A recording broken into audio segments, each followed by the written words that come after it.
Hello, global gardeners. It's Monday. Let's get our gardening week started with some wonderful gardening information shared by wonderful gardeners from around the world. As we start today, I want to give a shout out, of course, to Heidi and Jay, our wonderful moderators, but I want to point out something that Jay Dixon added today. Now, for a couple years now, I've really enjoyed the way Jay signs off or signs on each week.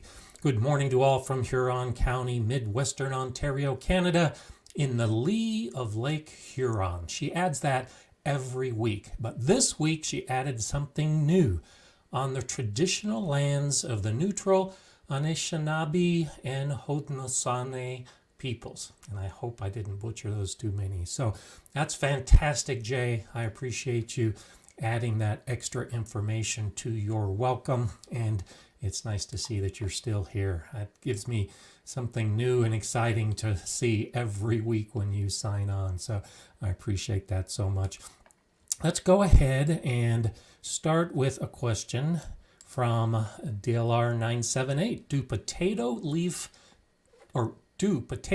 tomatoes need special treatment in the garden? Do you prune the suckers?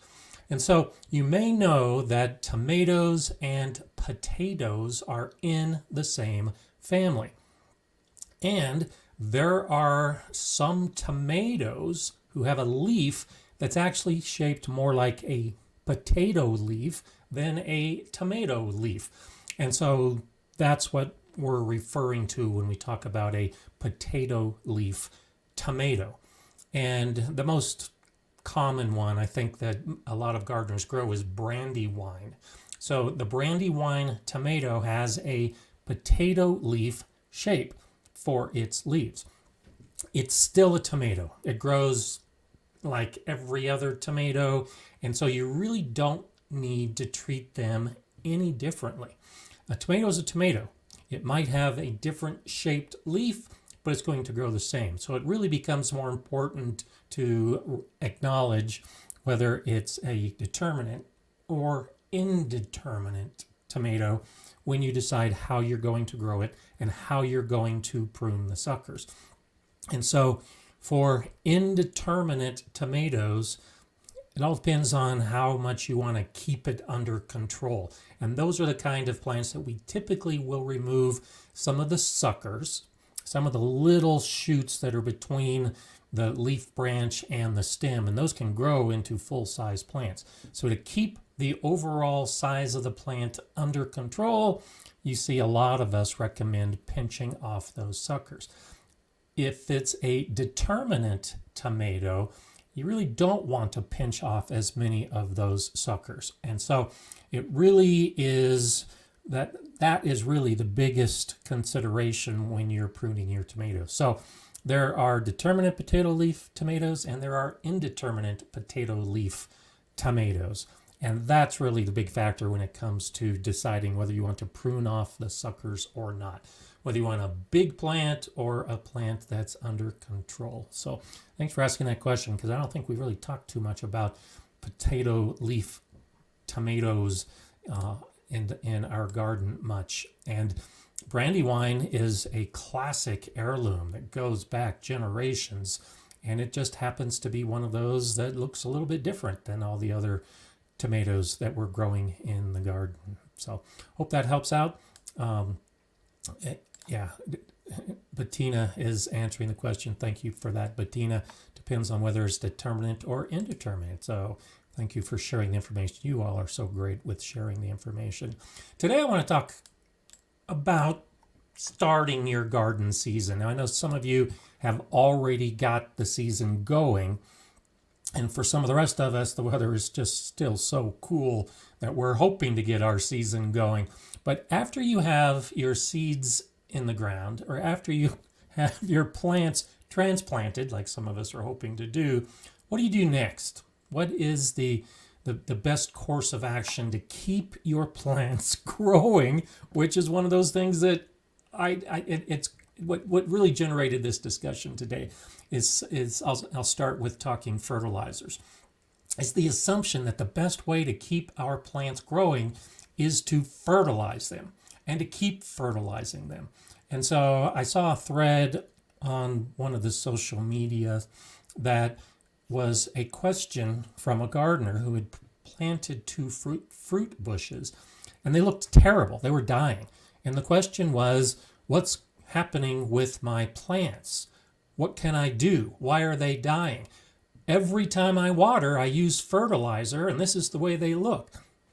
Well, that's a typical problem when you don't understand how fertilizers work and if you even need to use a fertilizer.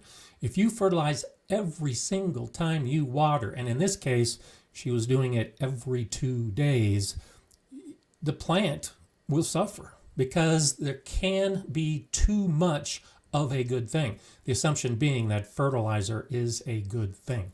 So when we start our seeds, we generally don't need any fertilizer at all. Now, most of you know I'm a huge advocate of building a good soil and letting the soil feed the plants. But not everybody does that, and a lot of people still use fertilizers, and they're under the assumption that they need those fertilizers, particularly the synthetic fertilizers, and those really can do damage to the soil and the soil life. And so you need to continue using fertilizers because you've destroyed your soil. Well, seeds don't need any fertilizer. Everything the plant needs to grow from a seed is contained within that seed. And so if you fertilize at the time you're sowing your seeds, you're already over-fertilizing your plants. In general, and we've discussed this a couple times in the last few months on this show, after the plants are actively growing, one initial application of a fertilizer is okay if your soil needs the fertilizer. When the plants get closer to the harvest time or starting to set their fruit, they can use another application of fertilizer. Other than that, you probably don't need much fertilizer at all, if any, and you certainly don't need it every single time you water. So learn a little bit about fertilizers. More importantly, learn about your soil and whether it even needs fertilizer. And that may help as you try to get your plants established, to keep them growing. Sometimes we baby our plants with too much attention and too much help, and sometimes that's going to be literally overkill. And so relax a little bit and just enjoy the process in your planting and in your growing, and you should see better success. And so I'll give you some more tips. I look forward to seeing any tips that you all have when you first start your garden, when you got your seeds just starting to sprout, when you've got your plants transplanted. What are some of the things that you all are doing? Nice to see the bow tie life again. Always nice to have you here on Mondays. I know sometimes you can't join us, so nice to see you here. And Gardens Happen planted some yard-long beans, and they came up in a few days. So that's another thing I wanted to talk about today as far as the germination. As our soils warm and as our days get warm, for some of us, my days are still pretty darn cool, that the germination rates will be different for different types of plants compared to what they might have been if you had started those same plants indoors. So beans, for instance, if you put beans in nice warm soil outside, you can expect germination in just a couple days. If you are starting your beans indoors ahead of time, then it might actually take up to a week for some of those seeds to germinate. Soil temperature makes a big difference. And so if you are sowing seeds outside using the same assumptions for the seeds that you're growing inside, you might run into some problems because the seeds need to stay evenly moist during the entire germination process.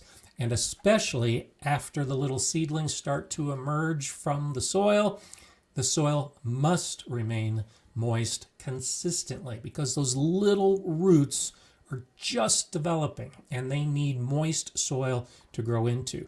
And so you may need to water 3 or 4 times a day, lightly, to keep your soil moist, to keep those seeds and those seedlings growing. And that's one of the big issues I hear from people that are direct sowing their seeds into the garden is the plants sprout and then they die off. And it could be that if you're under the assumption that you only need to water once a day, which is often enough if you're growing indoors, that may not be enough for warm soil and hot, sunny days. So be ready to water more than you might normally water in that early stage of growth. Once the plants get established and you have a good root system in that soil, yeah, you can get by with less watering. I know it kind of sounds a little counterintuitive. You may need to water more when the plant is small than when you water later when the plant is big. A lot of it has to do with how well your soil is amended, how deeply you water, and of course, how hot and sunny the days are when you're trying to grow your plants. So right now it's been raining every day here, which is extremely unusual. And so I haven't had to water the seedlings that are growing in my garden, but I'm still monitoring them. Even on days with rain, those small plants may need supplemental water. So spend the time in your garden early, and hopefully it can make a big difference on the success of the plants. Llama is saying, my nights are forecasted to be around 47 degrees next week. If it only drops below 50 degrees Fahrenheit for about 2 hours, do you think peppers and eggplants will get stunted? And 50 Fahrenheit's about 10 Celsius. And so, no, they shouldn't be too stunted. 50 is the number that you've heard me say is a minimum to shoot for. But if it drops a few degrees below that at night, it shouldn't stunt the plants. It may slow the growth of the plants, but they'll still be okay. As long as the daytime temperatures are warm and the soil is warm and they're getting sun, they'll do okay. And so an occasional drop in temperature after the plants are in the ground, it's okay. It's when it starts dropping below 45 degrees, about 7 Celsius. When it starts dropping below that on a regular basis, then you might see some stunting of the plants early on. But just a few days at that temperature really shouldn't be that big of a problem. So you can try covering them and trying to, like with a plastic over hoop idea, help keep them a little bit warmer at night. That's always an option. But I wouldn't worry too much about it, even if it is just a lower than expected, and if it just happens for a couple days. So, okay, let's see. Scrolling down, I know I'm trying to catch up here. I do this every week, get talking. There's Jordan Marie Organics, who's had some wonderful videos on their channel recently. The tomato plants in my grow bags are already starting to flower, yet the ones in my raised beds have not. Why are the plants in the grow bags early in producing their flowers? It could very well be the soil temperature. The grow bag soils, particularly in sunny, hot days, will warm up faster than a raised bed or an in-ground bed. And the warmer soil is going to spur the growth of the plants. So that would be my initial indication that, or my initial guess is that the grow bag soil is warmer. It could also be the soil. My grow bag soil has fertilizer in it, whereas my raised bed soil does not have fertilizer in it. And so that could also be a factor. If you've got more fertilizer in the potting mix that you're using in your grow bags, that can also stimulate some of that initial growth. So I wouldn't necessarily think it's a bad thing at all. It just goes to show how different areas of the garden with the same plants can produce different results. And that's one reason why I always suggest that you try growing in containers like grow bags once you've become a gardener happy with in-ground growing or raised bed growing. Try something different, and you can see that the plants will grow differently when they're exposed to those different conditions. And it could just be a couple days. It Could be a week or more that you notice the flowering and the fruiting making a big difference for that. Grandpa Tuna's wondering, is it too late to start lima beans, sown 5A? Better to wait a little while and go for a fall crop. And so most beans, lima beans included, prefer a warm soil. And so depending on how long your season is, it's probably not too late. I take it back. I do have some beans in the ground.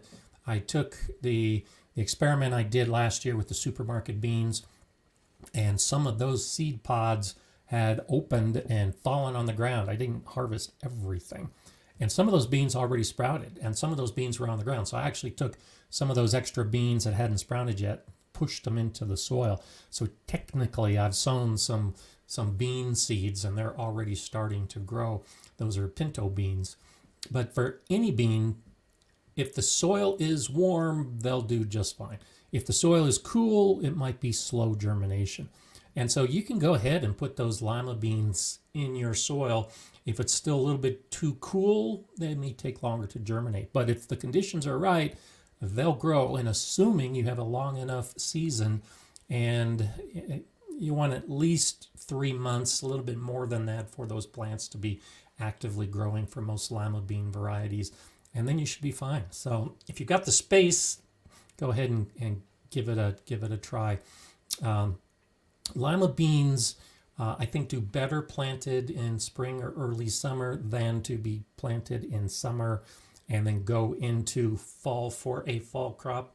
At least for me, there's just too big a risk of an early frost in fall for plants like that don't like that freezing to happen overnight. So you could try it either way, and you might try both ways depending on how much space you have in the garden. But for most of us, I don't think it's too late to be starting beans and a lot of those other warm season plants, because like I said, I've got a short season and I still don't have most of my seeds in the ground because it's just been so cool. Tennessee Nana's wondering, please explain the difference between fertilizer and plant food. I see them side by side in the garden centers. And so they're usually synonymous. If you look at the label of plant food, on the back it should identify what the nutrients are. And so generally, when we talk fertilizer, we're talking about something that has nitrogen and phosphorus and potassium all in the same box, that fertilizes for the soil to benefit the plant. There are plant foods that may not necessarily consist of nitrogen and phosphorus and potassium. It might be one, it might be a couple, or it might be some nutrients like magnesium or sulfur or copper or some of those other nutrients that plants need. So labeling gets kind of tricky when we're dealing with anything, but especially with our plants. And reading the label and seeing what the ingredients can help out with that. I've seen bat guano labeled as a nitrogen fertilizer, and I've also seen bat guano labeled as plant food. So it's all intended to give the plants the nutrients that they need, and you have to choose for yourself if whichever box or whichever bag you're looking at has the particular nutrients that you might be deficient in to give your plants. Nan Shadley, I think that is. Nan Shadley. We have had hot, dry days for most of this spring. The rains are missing us, so I've had to water a lot. My purple potatoes and tomatoes are blossoming. Lettuce is abundant. Good for you. That's always nice. My purple potatoes are just getting ready to blossom, so I'm looking forward to that as well. And I actually had a nice salad, not last night, the night before, with my lettuce. So I love it when we can start harvesting and get to the things that we want to get to. Bowtie Life says, here in Destin, Florida, it's so humid year round, I can water nearly anything no more than every other day, and they just thrive. That's lucky for you. And you know, that does point out that we do live in different areas, because when I say I have to water 3 to 4 times a day, particularly with my young seedlings. That's because my humidity levels can be in the single digits in summer. It's not unusual for my humidity to be 8 or 9%. And so the air is so dry, it is sucking up all that soil moisture. And so just use my numbers as a guideline because, yes, if you're living in a humid area like Florida, you probably don't need to water 3 or 4 times a day, but you do need to continue to check on your soil moisture levels and your seedlings to make sure that they don't dry out, because that is one of those things that you've gone to all that effort with the planting, and then you get your seeds, and then you put the seeds in the ground, and then they germinate, and all it takes is 1 hour in a hot sun without enough water in the soil, and the seedling can die. So that's why I say just be on top of it and keep checking as often as you can. Francis is saying, thank you so much for teaching us. You're very welcome. Really enjoy your videos. I planted late. In Oklahoma, we are really warming up. I have a few mushrooms coming up in my tomatoes. Will this hurt my tomatoes? No, not at all. In fact, I've been actually taking pictures of all of the mushrooms that are coming up in the beds that last year, about this time, I was putting my peppers and my tomatoes into. And I love that. So I've been taking pictures of all these mushrooms that are coming up in my beds.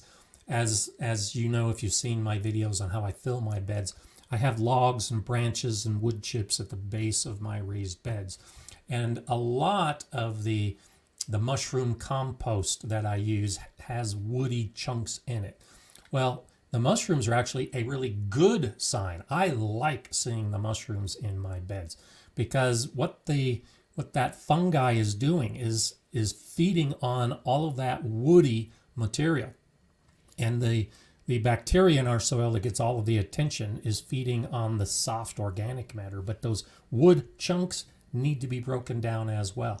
And it's generally not the bacteria, it's the fungi that are breaking down those woody bits. And so if you've got mushrooms growing in your bed, that's probably signaling that you've got some woody components in your soil. They need to be decomposed and their nutrients released to the plants. That's what those mushrooms are doing. They're breaking down that wood to release the nutrients into the soil. So they won't harm your tomatoes at all. And they're more likely improving your soil so that the tomatoes will do better and get to all the nutrients that that soil can offer. So I don't worry at all. I encourage, in fact, the rain, that's one reason why I've got so many mushrooms growing, is I've got rain that just isn't stopping. But if I see mushrooms start to appear, particularly early in the season, I treat them like seedlings. I add extra water to that bed to make sure that that fungi continues to grow and continues to break down all the woody material. So welcome the mushrooms when you see them in your garden, because it's showing you that you've got a balance that's developing. You should have both the fungi and the bacteria in your soil for the best results. And too often we focus just on the bacteria with our compost. Fungi plays a very important role, so be happy that it's happening. So Alexander has a question. How bad are grass clippings in your compost if it was treated with weed and feed? So if you look at the specific weed and feed and see what the chemical was that is used, you can should be able to go to the site of the manufacturer of the weed and feed, and it will tell you the half-life of those ingredients. So basically, if that poison, because what it does, it's a herbicide that will kill typically the weed seedlings.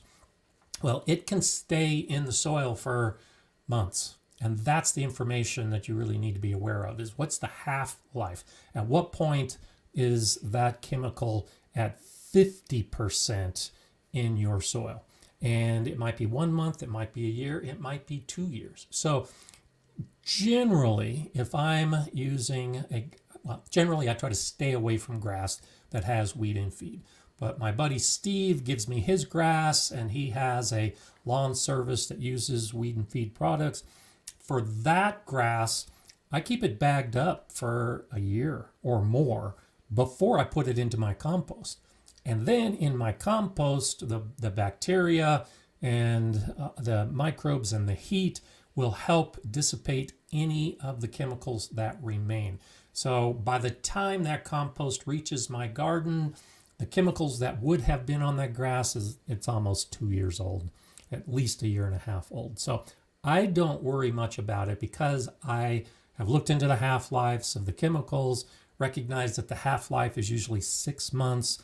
I give it a year, then I add it to the compost, then I use it in my garden, and I've never had an issue. If it's fresh grass clippings and it's been freshly sprayed, I would suggest staying away from it. Probably not going to be an issue, but if there's any of that residue in the compost and you use the compost in the soil, it could kill your seedlings as they're emerging. And that's one of those things we're talking about today, is trying to keep those seedlings alive. And so using those kind of grass clippings in the compost isn't always a good idea. Another thing I do with Steve's grass clippings is I let them dry in the sun, and instead of using them in my compost, I use them as a light mulch that I mix with my straw and dried leaves so that it's continuing to be in the sun. The sun's UV rays are great at destroying some of those chemicals that might be present on the grass clippings. And so after they've dried in the sun for about at least 6 months, then I will use some of it in my mulching. So there's a couple options that you might have if you want to think about it. Asia Joe, do you have videos on garlic prep? Oh, I've got lots of garlic videos. I like to give fall garlic a try this season in a container. Not sure where to begin, if at all, this early. So I actually did a video a few months ago about growing garlic in containers, and I've got lots of other garlic videos from planting to harvest. So yeah, you can just go onto my channel and do a quick search for garlic, and you should see, I think, about half a dozen videos that I have pop up for them.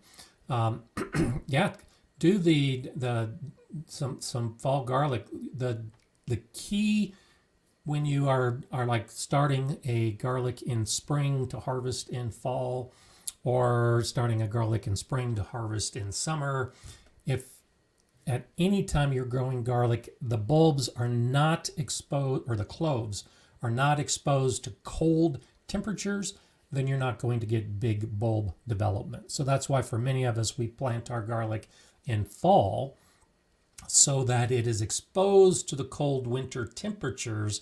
And then when we harvest it the following summer, we have nice big garlic bulbs. Without that cold, most garlics are not going to develop into a bulb. So treat it like a green onion. You'll get a small bulb at the base, kind of like a green onion might give it to you. But you can eat the leaves, you can eat that small base, and it has a much more subtle garlic flavor than the big bulb of garlic. But I wouldn't necessarily say that it's too early or too late when you grow garlic that way. And if you treat it like onions, a lot of us would be putting onions in a little bit earlier in the season, the same with that kind of garlic. But you could put it in at any time and expect them to grow without too much trouble. So give it a try, see what you think, and you may come across something that is new and exciting. My good friend Jason, that I've talked about occasionally, grows garlic that way, where he actually plants it in late spring typically, and then harvests it through the year as though it was a green onion, and adds it to his cooking, to his salads, all kinds of different things. So that's always an option. Wasabi Gal, what's the way to be sure has cap honeyberries flower and produce? And so time is one factor. My honeyberries, this is the third year that they're in the ground. Last year I had a couple flowers, And I've noticed this year I've got a lot more flowers. So for a lot of those fruit bushes, it can take 3 years or so before they get established to the point that they're producing the flowers and the fruit. A lot of it depends on the soil, how good the nutrition is for that plant, because it could be 2 years, it could be 4 years, but the general idea is have some patience. It does take time for them to develop. And then you can look at your soil, and if your soil has enough nutrients, then over time those plants are going to produce. But if your soil is deficient in like phosphorus and potassium, that is a time when you might consider top dressing. I like to add manures and always mulch well on top of those areas. And then hopefully the weather cooperates, because that's the other issue that I have here in Colorado is sometimes the flowers are beginning to set and then we have a hailstorm or we have a late freeze, and that will often cause the plants to drop their flowers as well. So I can't give you a specific answer on how to be sure that they're going to flower, because for some of us it's always a gamble. But if you can help with the nutrients in the soil and allow them time and mulch and keep the soil moist, hopefully you'll see some increased flower and fruit production on all those plants. Lily's asking, how do you know when potatoes are ready to harvest? And so potatoes will flower, and the flowering of the plants indicate that there are tubers actually growing underground. And so you should cut off all the flowers on the potatoes so that the tubers will continue to grow. So from that point, the potatoes are ready to harvest.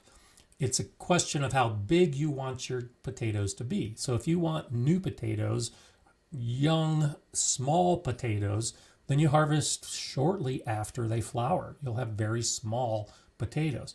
If you wait through the season, as the plant is reached maturity and the tubers are going to get about as big as they're going to get, the potato plant will start to die back. That's what most of us are using to get the big tubers. We're looking for that indication. The plant is done, it turns brown, it starts to die back. That's the time to do the big potato harvesting. But you could do it at any point in between. Any point from when it flowers until it dies back.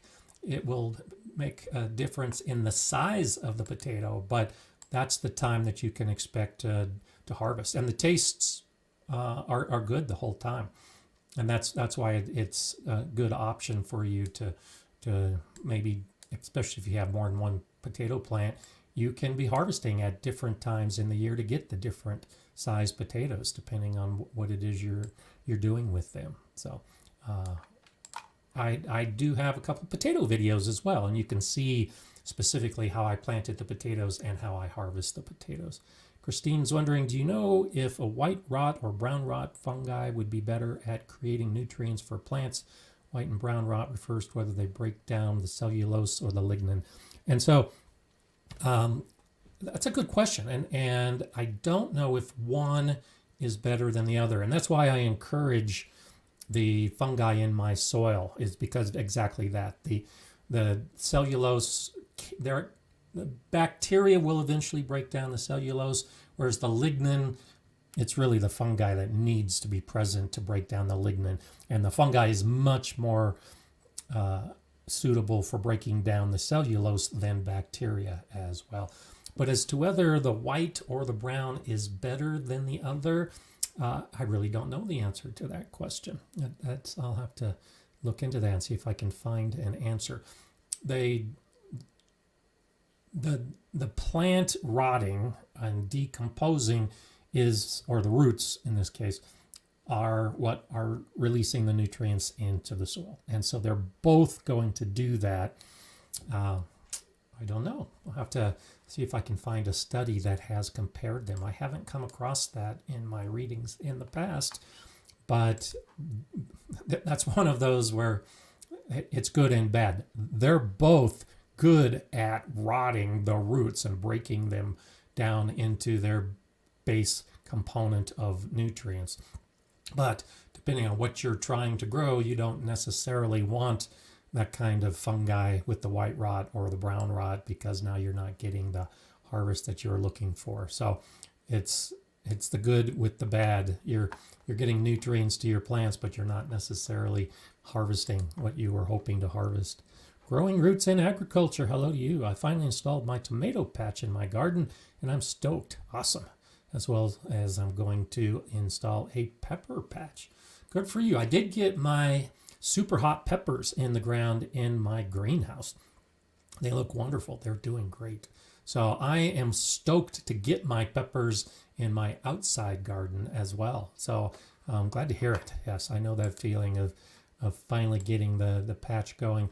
Peppers are one of those things that I really encourage people to grow because it's such a beautiful plant, and when they start turning color, it's just gorgeous. If you don't know, too often we buy jalapeno peppers or we buy the bell peppers in the supermarket and they're green, and that's what we just have grown up with expecting a pepper to look like. But in that other section of the supermarket where you see the yellow and the orange and the red bell peppers, that's what they're supposed to look like. So all peppers will turn color if you give them time. And even the jalapenos, I let most of my jalapenos stay on the plant until they turn red. You'll actually get a flavor change when they fully ripen.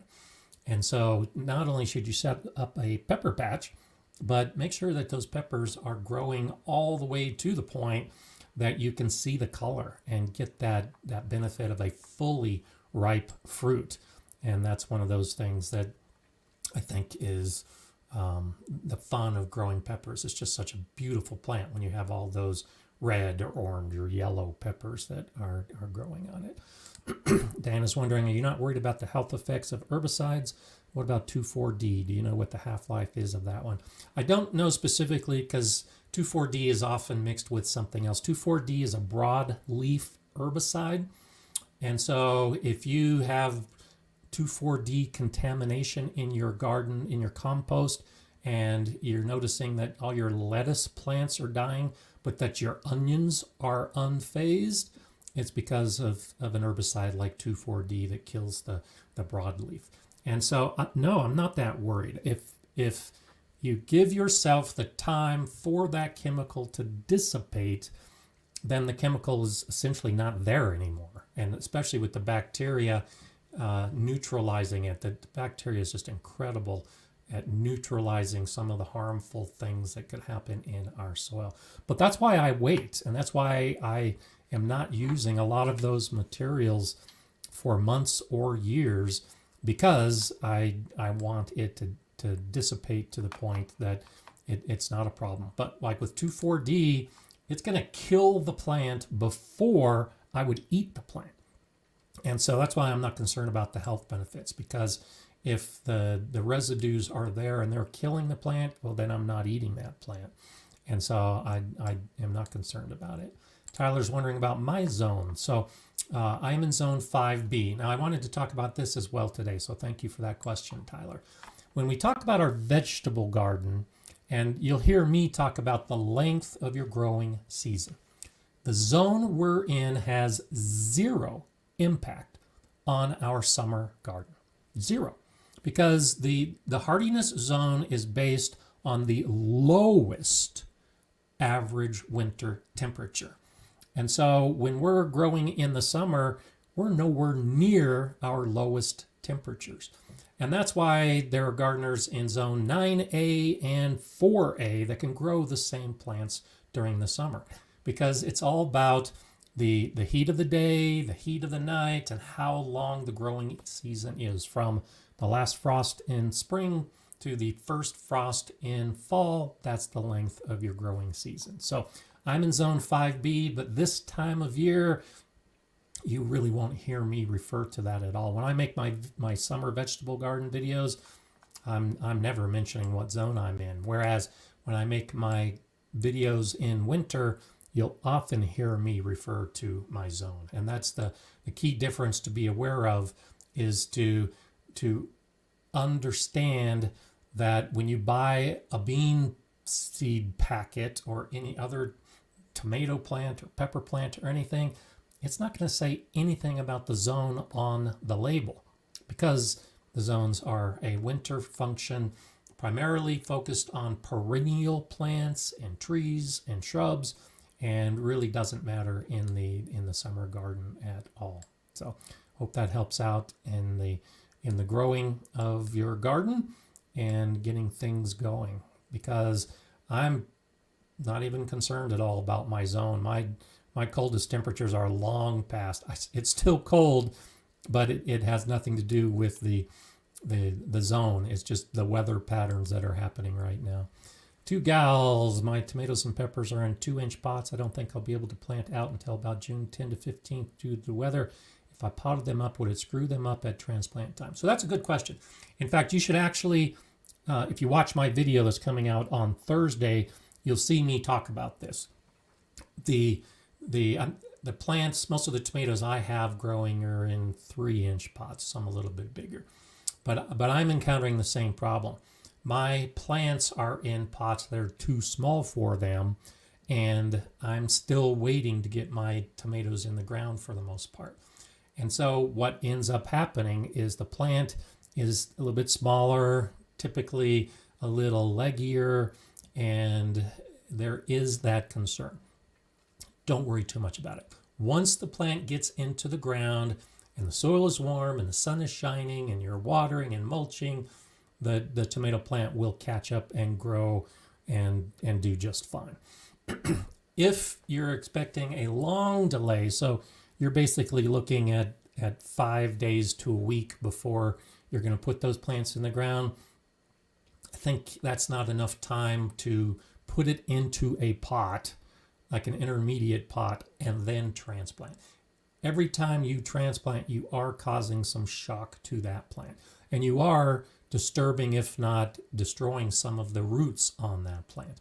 And so if you transplant it to a bigger pot for a week, you're causing some damage. And then if you transplant that into the ground, you're causing some more damage. So with just a week to go, I would go ahead and wait. And that's exactly what I'm doing with my plants as well.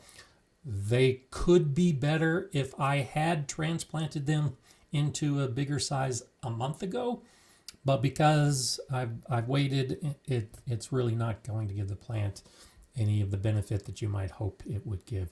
They're, like in your case, they're probably not as big and bushy as you would like them to be to transplant because they're in 2-inch pots. But I just had the plant sale with my garden club this last weekend, and we had 2-inch pots, and 3-inch pots, and 5-inch pots, and when all those plants go into the ground, after a couple months, you're probably not going to be able to tell the difference between what the size was at the time that they were put into the ground, because those little plants will catch up really fast. And often it's the bigger plants that have the most transplant shock. And so the video that's coming up is one that I'm doing with Eli and Kate, and their tomatoes, they actually started after I did inside, but mine have stayed in small pots, and they put theirs into big pots early on, and you can see the big difference. That's what I talked about in the video. You can see the big difference in size because of the size of pot that you're allowing your seedlings to grow into. But it does reach a point where maybe it is a little bit too late for you to transplant, and I would say this is one of those situations where you might want to be concerned about it. Sherry saying, homesteader said his way of keeping deer out of the garden has been to plant thick rows of onions and garlic outside the fence line to repel deer. He says they don't like the smell. In my my video that I did 4 or 5 years ago, talking about keeping the deer out of your garden, I talk about that. I do the same thing, not with the garlic or the onions, but I do the same thing with plants like lavender and the herbs that have a really strong smell that they don't like. And it's pretty effective. When you have any plant that has a strong aroma like that, that's usually enough to deter the deer. And so deer love plants like tulips. Well, I would grow tulips because I would surround my tulip bed with the lavender, which has that really strong smell. And the deer never stepped foot into that bed to eat the tulips. They could have. There was no fence around it, but they never did. So yes, there are a lot of plants like that that can repel the deer, at least deter them to the point that they go someplace else. And so anything with a strong smell. Most of the herbs that we're growing, you could ring your garden with herbs that have that strong aroma, and that's often enough to keep the deer away from you. So hope that helps. As I'm scrolling down, there's so much. It looks like Jay, Heidi are staying nice and active today. That's always great. Garden State Gardener's wondering, how many varieties of super hots are you growing? I've got 10 different varieties. And in a video I did a few months ago, I identify all 10 of those varieties. Had pretty good germination. Of course, I'm working on a video, so you'll see the video when the whole process is done. And so I've got 2 of each of those 10 varieties growing in my greenhouse right now. And I'm looking very forward to them growing. They most of them are in the 1 to 1.2 million Scoville range. And I've got super hots like Devil's Brain and Apocalypse and Gator Jigsaw. But the hottest one I'm growing is a purple Carolina Reaper, and it logs in at 1.6 million Scoville heat units. So yeah, you can check out the video to see all 10 because I don't remember all of them off the top of my head. But the plants have done great, and they're in the ground. Now I have to figure out what I'm going to do in the at harvest time, how I'm going to use all of these super hots. And I'm still playing with some ideas and still trying to figure it out. Anyone that has an idea for how to use the super hot peppers, let me know. I like to make a peach habanero jelly, where I make a peach jelly and I use the habaneros to add that spicy chili flavor. And so that's probably going to be one of my primary methods of using the super hots, is to make jellies and jams. But figuring out how much of a pepper that's that hot to use is going to be a challenge. So there's definitely experimenting along the way. So growing roots in agriculture used to be ultimate gardening. So that's nice. Always good to know. And so you've heard me talk about the Ultimate Gardening channel in the past. I've been involved with that channel, so nice to see that you've changed your name to Growing Roots in Agriculture. So I'll have to check out some of your latest videos and see how you're doing. Shandy's Garden says a question. Growing nasturtium for the first time, and they are just itty bitty. I have a 5-inch tall plant with 2 flowers. I'm concerned that it's a sign of struggle. Is this normal? Possibly. The plant should be a little bit bigger than that before it starts to flower. I was growing a lot of nasturtiums in the greenhouse at the Galileo Garden, and the plant would be 3 feet tall before it flowered.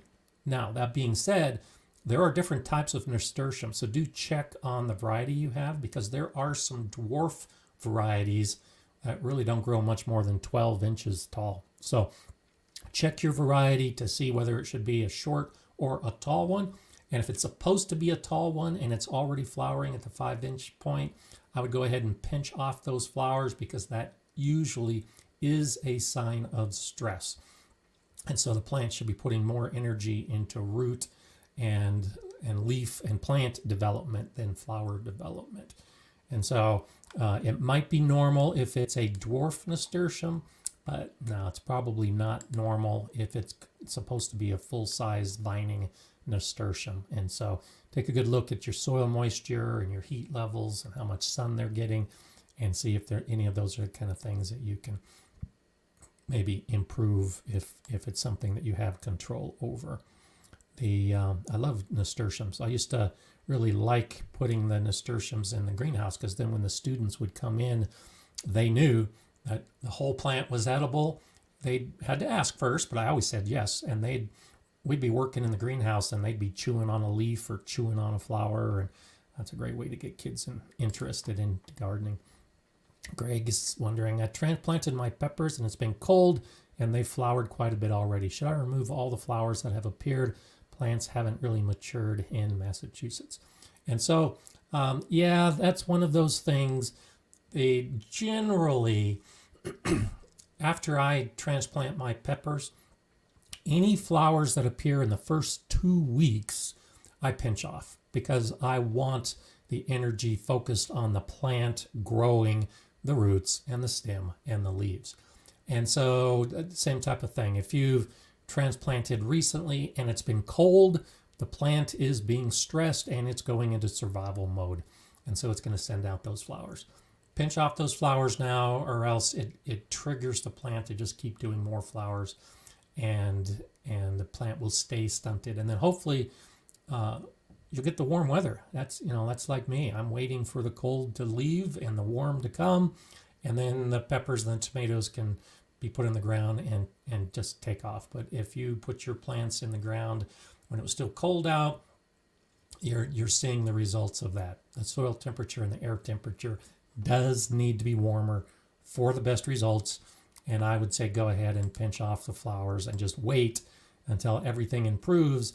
And then when the flowers appear, you can leave them and the fruit will develop. And that may be a couple weeks from now, but it is something that ultimately will benefit the plant. If the plant can get a better start in the beginning, then you'll have better results when it comes time to harvest and the end of the season, when, like I was saying earlier, you're waiting for the pepper color to change. The pepper color at the end of the season, after you have that big, wonderful plant, is really going to be quite noticeable. I see Tony from Simplified Gardening has checked on. Hi, Tony. We need to chat. I got some new information for you. So I'll be contacting you here. I've been meaning to do that in the last couple of days, so I apologize, mate. But we'll give a chat and catch up with each other. It's been too long. So let's see. Kathy Burns is saying, do you attempt growing lettuce in your greenhouse in the winter? My daughter lives north of Denver, just wondering if they would thrive. And so I haven't yet, because I just started setting up my greenhouse last year. And in recent videos, I show how I put the water barrels and the water containers in my greenhouse.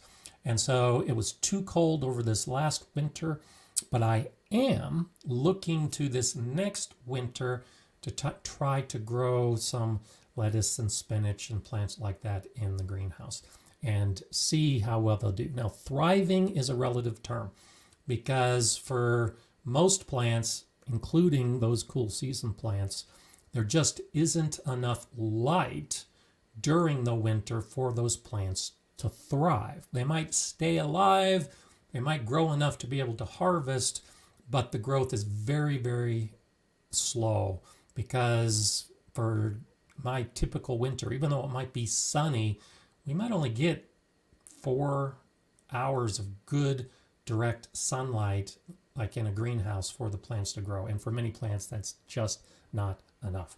And so for a plant to thrive in a greenhouse in winter, you really need supplemental lighting and supplemental heat. And so I have the water as a passive heating system, and that's what I'm going to experiment with this next winter. And then I don't have any supplemental light, and so everything just really slows down. And so I tried at the Galileo greenhouse. We grew lettuce and beets and spinach and chard and plants like that in January, but it was crazy that we would have those plants growing in January very, very slow. And then we would put seeds in the ground in March, once the sunlight was increasing and the temperatures were starting to increase. And the seeds that we would put in March would quickly reach the same level of all those other plants that had already been growing for 3 or 4 months during the course of the winter. So they would probably do okay, Kathy, but I wouldn't necessarily say that thriving is the word that I would use. So give it a try. There's always the opportunity to learn whether you've got enough light and enough heat to grow those kind of things in a greenhouse. Mine's an unheated greenhouse, and that's why I am not sure that things like that are ever going to grow completely. Inky Sister, good to see you here on this Monday. Is it wise to remove leaves from a cabbage starting to head? So, wise is a relative term because it does depend on where you are and what kind of pests you have. I think for you, especially if you've been getting more rain, then leaving them on isn't a bad idea. And one of the reasons, there's a couple reasons for that. So pests that might attack a cabbage plant, and this holds true for any of the lettuce crops we might be growing, they're going to attack the weakest plants, and they're going to attack the weakest leaves on those weakest plants. And so particularly growing cabbage, what I've seen is that those outer leaves are always the ones that wilt first, the tips brown first, and those are the ones that the pests are most likely to attack first. And so it's a good way to see if you've even got pests coming into your garden by leaving those outer leaves on. They also add some extra protection so that the head can develop. You'll see this with like cauliflower, for instance. The classic way to grow cauliflower is to leave the leaves on and to actually use the leaves to cover the cauliflower head so that it stays nice and white and beautiful. Well, it's kind of the same idea with cabbage. Those outer leaves are helping to protect the inner head as it's developing. So I really don't have a reason that I would remove the leaves because it's extra effort and I really don't think it adds much benefit. Of course, once you harvest, you can remove those outer leaves because those are typically the ones that are mangled by pests and the sun and everything else. But I why don't you give it a try and leave those leaves on and see if it's one of those easy ways that you can keep the plants growing without too much difficulty. While I'm thinking about it, I want to go ahead and point out the background today. This comes from Anna Pettit, and it might be Petit. And I thank you for this picture, Anna, of the garden. I think it's beautiful. One of the things you probably noticed right off the bat is the border of this large bed. And so they had all of these branches, and they used these branches to define the garden bed. And I love that idea. I love the idea of using what you have in your garden space. And I like to use branches a lot all around my garden space. And you can tell by the fence in the back corner is the high spot in the garden, and everything slopes downhill. And so they've done the same thing with just a basic wall for the upper section of the garden as well. So if you're gardening on a hillside and you aren't sure how to do it, well, you can set up all of those terraces by just putting up a little wall. And so this back section looks like it might only be a foot or a foot and a half tall, but that helps flatten that whole area by creating a trellis. Not a trellis, a terrace. It's a real low terrace, but that's a very effective way when trying to grow on a hillside or a sloping backyard, is go ahead and just set up little terraces.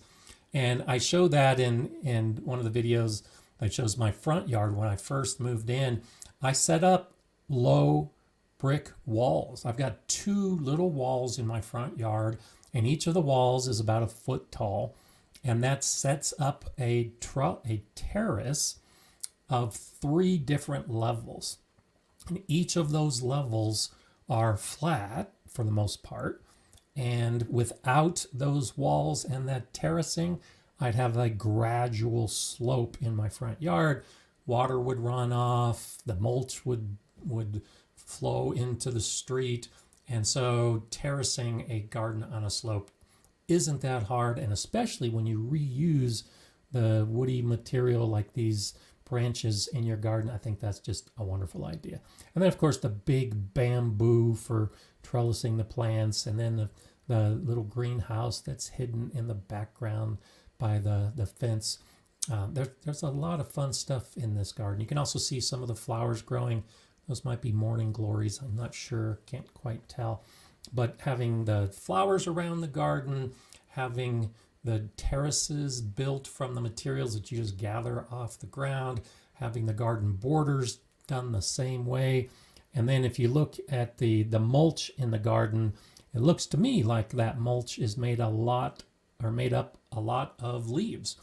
And you can see all the trees growing. And so leaves as a mulch can be a great way to cover the ground. So thank you, Anna, for this picture, because there's lots of cool stuff. If you look towards the back, you can see like a long log that is also helping to define some of those upper areas of the garden. So kind of a rustic looking garden, a very natural looking garden, but it also looks like there's a lot of growing space built in here and some good ideas that you might be able to take with you into your garden. And I love using the branches and the logs and those kind of things in my garden, because it really can make a difference when it comes to your budget. You don't have to pay for those kind of things. They're very effective. They can be quite decorative. Like you can see this, almost like those logs are woven together, and it can really add a nice visual element at no cost. So I love those kind of ideas. So thank you for that picture, Anna. I think will have given some people some ideas of maybe things they can try in their garden. Patty's wondering, my cucumber plants keep getting eaten. How often should I spray? Never. That's my approach. I don't spray my plants. Most of the sprays that we use on our plants are killing all the bugs on those plants. The approach I take is to plant flowers and herbs and grasses and encourage the beneficial insects. My plants might be eaten a little bit at the beginning of the season, but those insect pests that are eating the plants are attracting predators that will eat those little insects. And so last year, that was my third year in my garden, second full year of active growing. I pretty much had no insect pests. I was harvesting my lettuce and my spinach with no holes in it at all, because my garden has the praying mantids, and it has the ladybugs, and it has the lacewings. Those are the predators that are eating the aphids and the pirate bugs and the thrips and all those other things that will eat your plants. So if you can get to a point where your garden is in balance and nature is taking care of itself, you don't need to spray. So I don't think that's the answer you were looking for, but I haven't sprayed my plants in decades. I can't remember the last time I sprayed a plant because it was being eaten by an insect. Now, sometimes it takes work. We had an outbreak of a harlequin bug in the harlequin beetle in the Galileo garden in our turnip patch, and we had hundreds and hundreds of them. And we would bring the kids out and we would pluck them off the plants. And did they do some damage? Of course they did. For the next year, I grew more herbs and grew flowers around that bed, and we never had the harlequin beetles appear again. So you might have to squish them, pluck them off. We threw them in a freezer. Freezing the bugs is actually kind of a fun way to keep the body intact if you want to look at it under a microscope or a magnifying glass. And that's what we did with the kids, is we put them in the freezer so that they could look at the body parts afterwards, which is kind of a fun science thing to do. But that's all I do now. I'm in my garden every day.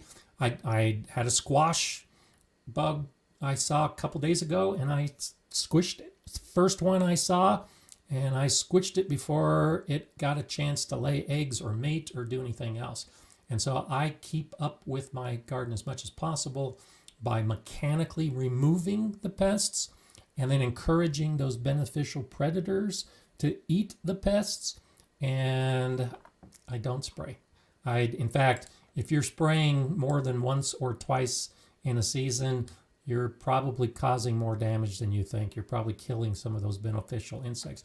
And so if you think about it, if there isn't that predator, if there isn't an insect to eat the aphids are going to run rampant. Aphids are all female, and their sole job is to propagate and create more aphids. And so if there's nothing out there to kill the aphids, you're always going to have aphids, no matter how much you spray. But if you can encourage ladybugs and the lacewings in particular, and wasps, there's a ton of wasps out there that will take care of those pests as well, then you can reach the point. It took 4 years at the Galileo Garden. I mean, this is something that you do need to take time to develop your garden, and you have to accept some losses along the way. But after 4 years, zero, virtually zero. I can't think of anything in that 4th year that we had that was being eaten by insect pests, and we did nothing. Big differences from the first year with the harlequin beetles to that 4th year we had nothing. And I saw that in my garden last year, and I expect the same thing this year. You stay on top of it, you don't spray, and if you've got the patience and the willingness to learn that as a method, it can be pretty effective. Cody J is wondering, do intermittent buzzing and vibrating devices actually work to deter gophers? I don't think so. I've had gophers at a couple houses now. At the last house I had with gophers, we had those. They looked like big torpedoes, and you put them in the ground and they buzz. It deters the gopher maybe in that specific spot, but they just move their tunnel a couple feet to the side where it doesn't bother them, and they just keep going. If you think about all the cars that are driving by and all the people that are walking by that are creating vibrations in the soil as well, it's not that big a deal, and then they get used to it. It's just a buzz, and so they dig their tunnel a little ways away, and I have not seen anything that definitively proves that they have any effect. Maybe a very localized effect, but depending on how big a space you're talking about, you probably can't put in that many devices to keep them out. I've had better success with the feral cat that comes into my garden and carries out a gopher from time to time. And Mala does a great job, my garden dog, at digging up their tunnels. And I haven't seen that she's caught a gopher yet, but she's dug up an awful lot of tunnels. And that is effectively doing the same thing that the vibrating device would do. It's keeping them out of that space and sending them someplace else. So haven't seen any gopher damage or a sign of a gopher in my garden for over a year now, since Mala showed up. And it was a little before that point that I saw the cat taking care of the gophers. So I think I still have gophers, but I'm not sure yet. I haven't seen the sign. Keep your fingers crossed on them, and we'll have to see what happens. Shandy's Garden, talking about the hot peppers. Freeze dry them while you think about your peppers. My HR large freeze dryer just showed up last week. Still reading all the books and things, but excited. Awesome. And so, yeah, I am thinking about using my Harvest Right freeze dryer. That's the one I have the link to in the description. And that is part of my plan, is to freeze dry the peppers and then to grind them into a powder and to have a powder of super hot chilies.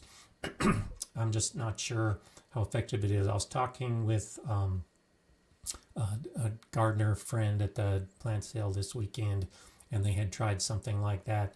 And in a big pot of chili, it was just one sprinkle of the super hot pepper and the powdered pepper.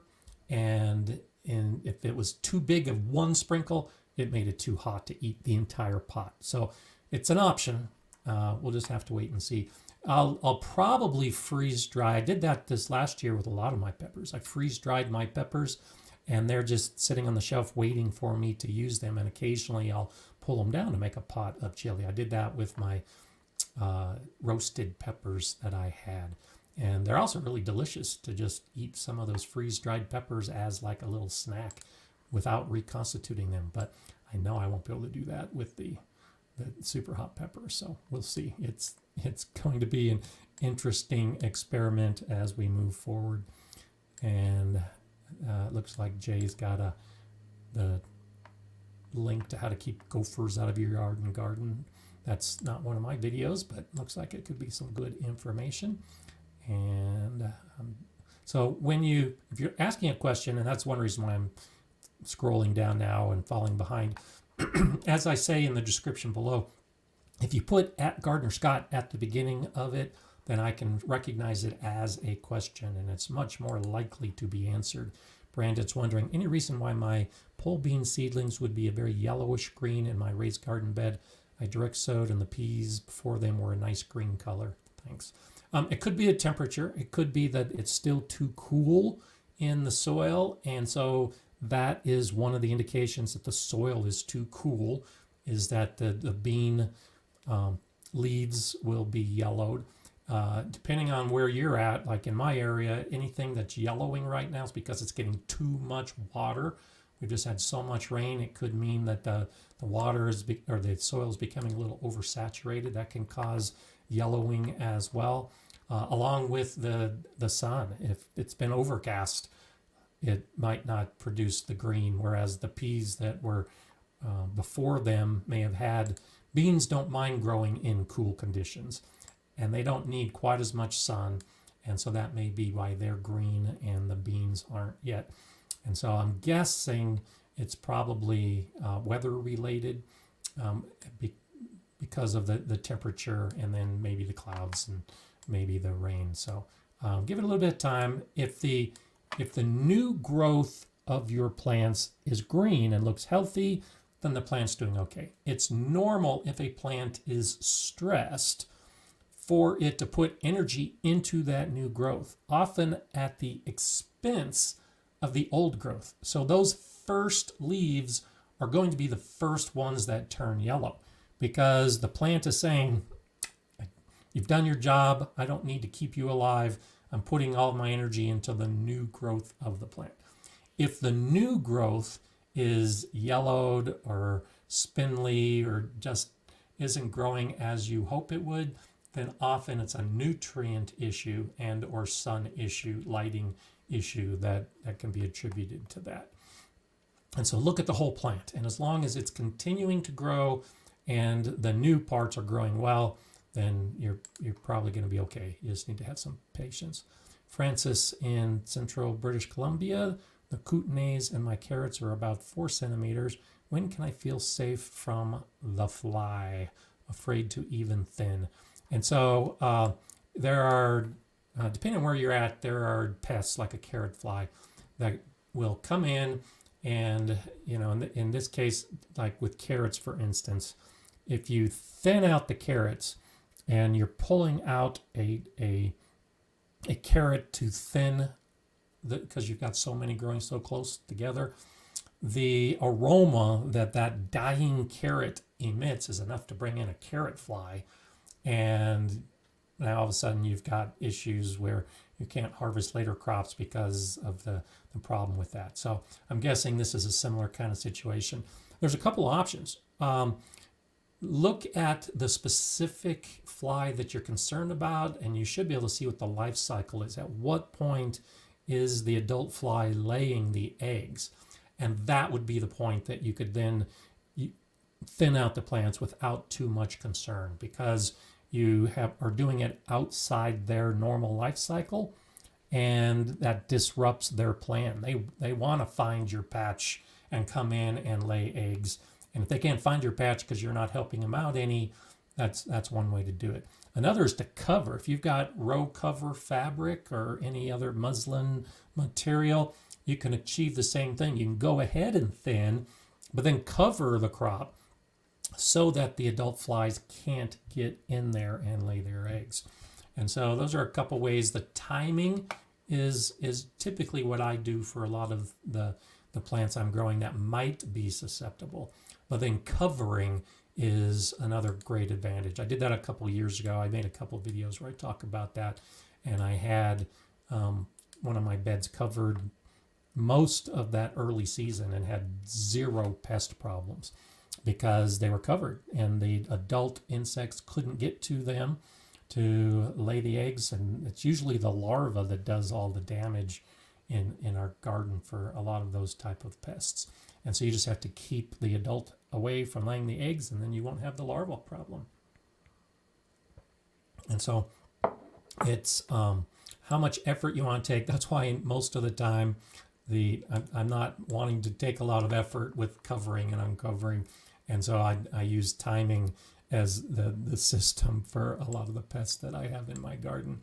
It's easier. It's easier to garden when you time what you're doing to fit and not having to waste your time with some of the things that may not work if you're not doing it at the right time. So timing is important in a lot of phases of our garden.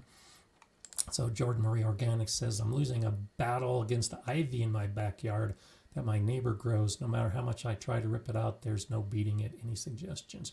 So one of the things with plants you just can't get rid of that aren't being killed off with you pulling is solarization. If you've got the time and you've got the willingness, and it's a long-term effort, but you take clear plastic and you just cover that whole area with that clear plastic, weight down the edges, and the sun will shine in. It'll make that soil hot.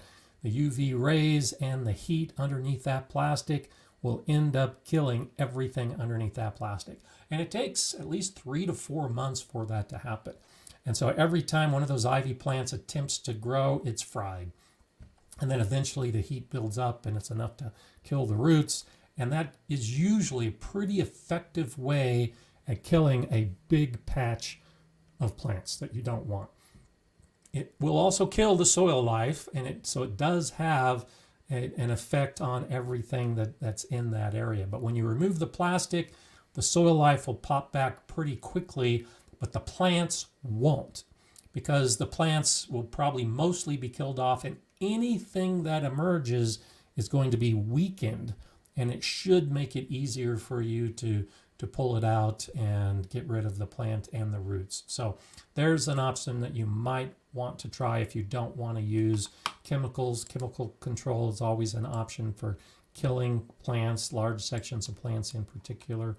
And so I don't like using the chemicals myself in the garden, but it is a viable option if you have plants that you just can't get rid of. And I admit, in fact, I did it this last week.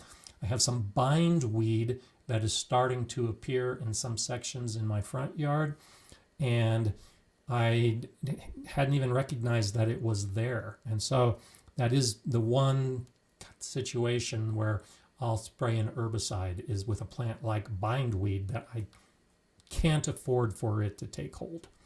And the plants were big enough, I recognized that if I attempted to pull them, I wouldn't be able to get all the roots, or they were growing near other plants. And so even though I don't like chemicals in my garden, occasionally with something that is so resistant to pulling and trying to manage it in a friendly way, sometimes you just have to kill those plants. But try solarization if you've got the time and space and energy, and that may be an option. And it's an educational way to learn about dealing with plants as well, is to let the sun do all the work for you. And so Sherry's saying, I'll see your bindweed and raise you Russian thistle. That's good. Yeah, I've got some Russian thistle problems as well. And this year I'm going to try to stay on top of that a little bit better. In fact, I've already been doing that. Anytime I see that Russian thistle, those little seedlings starting to pop up, that is one area I've been trying to actively weed. A lot of these, it takes time to deal with, and catching it early is better. In fact, here it looks like Christine says, bindweed takes me about 2 years of regular weeding to pull it by hand and have it go away. Yeah, absolutely. And that's why, a lot of these vining plants, be it an ivy or a bindweed, it's just so hard to get rid of them. It can take years of hand pulling, or one of these alternate methods if you want to try to get in there. And so Shandy's Garden says, I'm going to use solarization just like you said. This week, my friend is cutting out my honeysuckle, and poison ivy is creeping through my privacy fence into the garden. Yeah, solarization is actually ideal for something like poison ivy, because you really don't want to get in there and hand pull the poison ivy. But the plastic over that entire area, especially for those kind of plants, it can be very, very effective. So good luck to you. I look forward to hearing the results of that. It's one of those things that it's easy, but it does mean that you can't do anything else in that space. But if it's an area that it's being overrun and you can't do anything in that space anyway, go ahead and take the easy approach with the solarization, and then you can reclaim it. So you often hear me say in my videos, for the best success or for garden success, I'm often talking about success in the garden. And I think all of us are really moving to have successful gardens. We want to be successful gardeners. But there's something that I haven't mentioned, or I haven't mentioned it enough. And I want to go ahead and make sure I stress that for you today.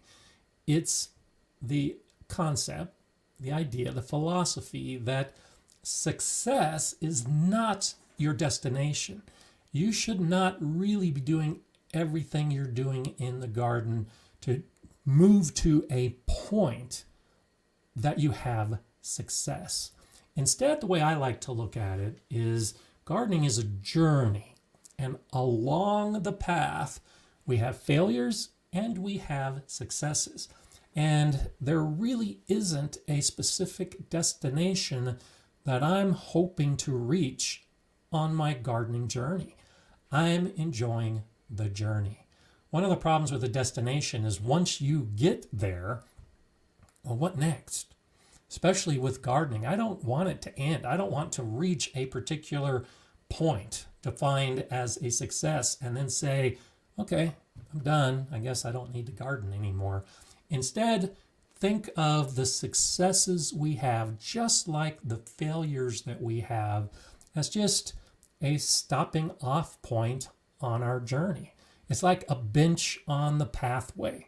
We're on the path, there's a bench, we sit and stop, and we contemplate what's happening. And that contemplation may be because something went wrong in our garden. It was a failure. Maybe it was a stone on the path that tripped us up a little bit. Or maybe it's the opportunity to sit on that bench and contemplate how beautiful it looks, or how wonderful it was to eat that particular fruit, how successful that particular aspect of gardening was. And then you get back on the path and you keep moving on your journey to the next stopping off point, be it that failure or that success. And so it works both ways. I don't like to think of success as being a destination, even though I'm trying to be as successful as possible. But I know gardeners who don't garden because they think failure is the destination. They've had so many things go wrong in the past. It's the people that say, I have a black thumb, so I don't garden. Well, they are immediately starting off, and that's the destination they're heading to. They know that they're going to have failures. They know it's not going to be successful, and so they don't even begin. Neither are the destination. The destination is maybe something that doesn't even exist. That's why I'm always adding new beds to my garden. I'm always adding new things to look at, be it a gnome or a peacock or a spinner in the background. I'm always trying new plants because there isn't that end point. Now, I do have planning, and my current garden is getting toward the end of my 5-year plan. And so for many of you who have been following my videos for so long, you can see how my garden has progressed from one year to the next over the course of going into the 4th year now. And next year I'll be going into the 5th year. And so my plan for the major construction projects in my garden fall within the 5-year plan. But even that isn't a destination. When I finish my 5-year plan and I have all of my structures built and the paths are in place and the garden looks like it should be based on the plan that I developed, now I get to the point where I get to enjoy it even more because I'm not having to do all those projects and I'm not having to do all that physical labor to get things built. Now I can use all that space that I built to grow even more. And so even some of these projects that you might be doing that you think of as the destination, I need to build 4 beds, I need to get a greenhouse, I need to do whatever it is that you think you need to do in your garden, try not to stop at that point. It's like my greenhouse that I put in and started growing in last year. I didn't stop and say, okay, now finally I got a greenhouse. I don't need to do anything else in my garden. It took 20 years for me to budget and get to the point for me to have a greenhouse. It's not a destination. Is it successful? Yeah, I built it. It's in place. But it's just the stepping off point for the next part of the journey. It's just helping me get down the path a few more steps. And I'll stop in that philosophical bench as often as possible and just survey what's happening around me, take a look at what is next on the journey. I might reach a fork in the road based on all of those things I've accomplished, all those things I've built, and maybe I'll take a new path on my journey, but I'm always moving forward and I'm always going down that path with the things that happen along the way and not trying to get to success as the destination. So I hope that helps as you move through your gardening season. Just enjoy the ride. Enjoy what's happening. Even if the pests are eating your plants, look at that as an opportunity. That's how I learned about attracting beneficial insects. Was because I had insects that were eating my plants and I didn't like the idea of spraying some synthetic poison to kill the insects, because a lot of those labels, if you read them, they can be hazardous to you. So you're spraying the pests and you're not doing yourself anything good along the way. Is it successful that I can now garden without pesticides and herbicides? Sure.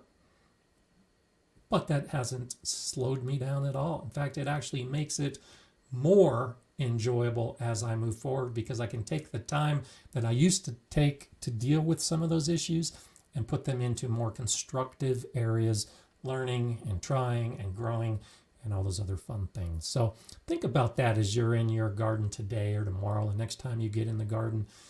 What was your goal? What were you hoping to get to? And what will you do when you reach that goal? I hope it's not an end point because you were successful.